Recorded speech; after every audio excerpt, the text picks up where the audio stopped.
Hello, this is video 67. In this video I'm going to go over one final example for static equilibrium, and I call it the silly cat.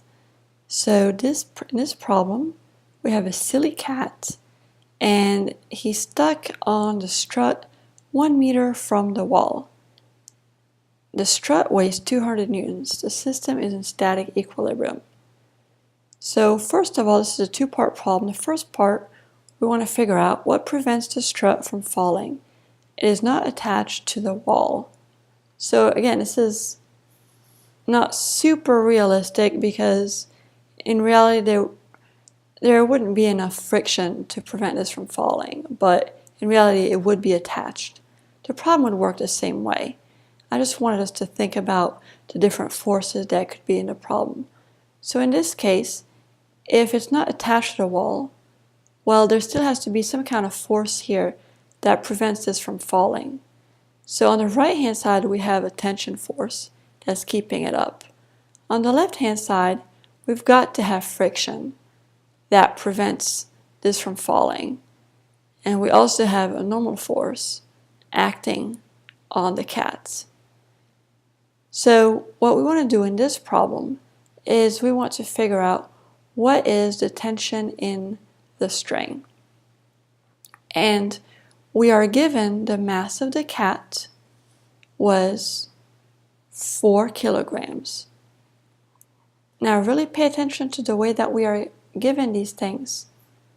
The mass of the cat was 4 because it says 4 kilograms. So you look at a unit to know that it's a mass. But then it says the strut weighs 200 newtons. And you're going to be tempted to multiply the 200 by 9.8. But don't do that because it's already in newtons, so it's already the weight. So we are given the weight of the strut. So what I'm going to do is I'm going to draw the picture. We only care about the object being rotated, so you don't draw the cat. You only draw the force due to the cat pulling down on the struts. And then there's the weight of the struts also pulling down. My forces are not to scale. There's a tension pulling upward in this direction. And then there's a normal force from the wall and a friction force upward from the wall. So we'll go ahead and label these forces. F1, F2. I like to stick with just the numbers for my forces. It helps me when I define my distances. The 1, 2, 3, 4 just keeps everything organized. F3 for the weight of the cat, F4 for the weight of the struts, and F5 for the tension in the rope here. So now that we have this, we realize that I can call this M, but then F3 is going to be the weight of the cat. So that's going to be mg, or 4 times 9.8, which is 39.2 newtons. While F4, the weight of the strut, was given 200 newtons. And again, technically F3 and F4 do not represent the weight of the actual, well, F3 does not represent the weight of the cat. It represents the force from the cat acting on the struts, but the only force that the cat can use is its weight. So, but the only reason I'm saying this is because you notice that we don't draw the cat in the diagram. We only draw the forces on the strut. So it's just a technicality. So we identify our forces. We don't know the tension F5. That's what we're looking for. We don't know F1 and F2 either. So now when we pick our pivot point, we realize that the best place to pick it is right where F1 and F2 is, because we don't know about these forces and we don't care about these forces. The third step is to go ahead and identify our forces and distances. We've started a little bit on this. We can identify our distances that go with these. So R3 is going to be the distance from the pivot to where the cat is. And it said in the problem that it was 1 meter away. And it's extremely helpful to write down these distances. Otherwise, you often forget to multiply the forces by the distances when you find your torques. R4 is a distance from the pivot to the weight of the strut, and I drew the weight acting at the center of gravity in the center because it said it was a uniform strut. So it gives us the length of the strut is 4 meters in the picture, so the halfway point is going to be 2 meters. We can also identify R5, which is going to be from the pivot to the point of application of F5. So from here to here, that's going to be R5. And that's going to be the 4 meters. Now we don't know F5, that's what we're solving for. But if we realize that we're going to use a definition of torque F perpendicular R because we have a horizontal object here, then we can identify F perpendicular or F5 perpendicular. Let me just scroll down a little bit here. So F5 perpendicular, and if we can draw it on here, and F5 is the hypotenuse, but F5 perpendicular is the force that is perpendicular to the object being rotated. And if we have this angle right here, theta, then F5 perpendicular is going to be opposite the angle. So it's going to use sine, it's going to be F5 sine of theta. So we do need to know what is theta. Now, we are given that we have 4 for the base of this triangle here and 5 for the hypotenuse. So hopefully you can identify this as a 3, 4, 5 triangle.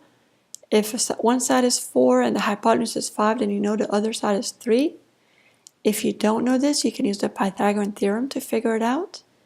And now to find this angle, a 3, 4, 5 triangle is not a 30, 60, 90 triangle. That is also another common mistake. You can go ahead and solve for this angle theta. Use any trig identity that you want. I used the fact that we knew the adjacent and the hypotenuse, so I said that the angle is going to be the inverse cosine of your adjacent, which is 4 over the hypotenuse. And that gave me an angle of 36.9 degrees. But again, don't round.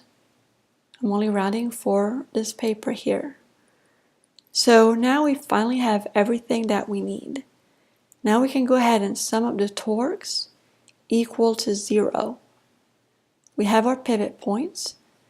So to be complete, I'll write down all the torques. Since I have 5 different forces, I can write down 5 torques.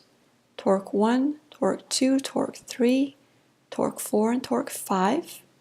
Set that equal to 0, and immediately I cross out torque 1 and 2 because those forces do not exert any torque because they're at the pivot point. And then I write down my definitions for torque 3, 4, and 5. So F3 is perpendicular, so I can just use F perpendicular R is just going to be F3 times R3. Before I go on, I think, is this positive or negative? Is it clockwise or counterclockwise?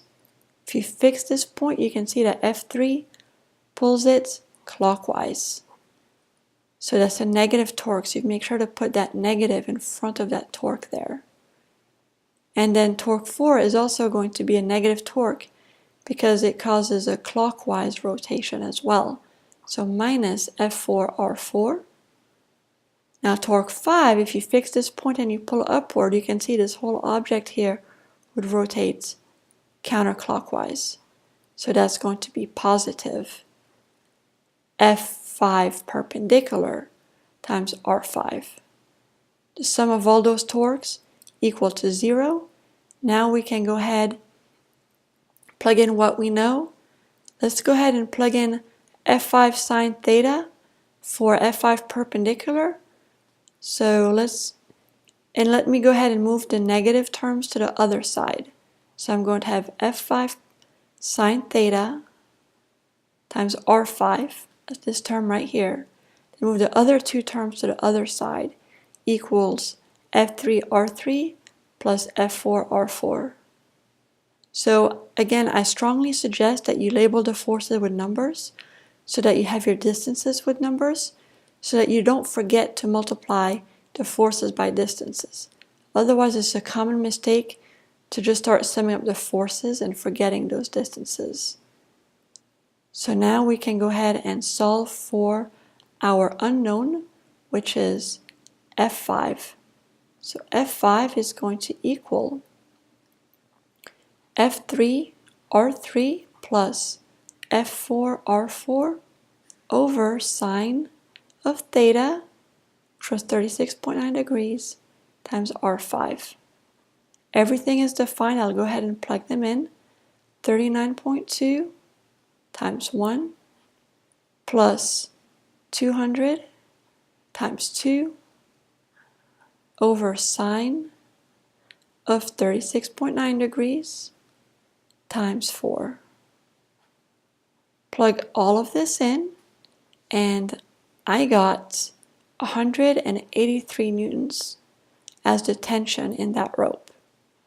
So this is a good example of static equilibrium, making use of the F perpendicular times R definition of torque, figuring out where our pivot point is, where there were the most unknown forces, so they cancel out of the equation, sum up the torques equal to 0, and solve for the unknown.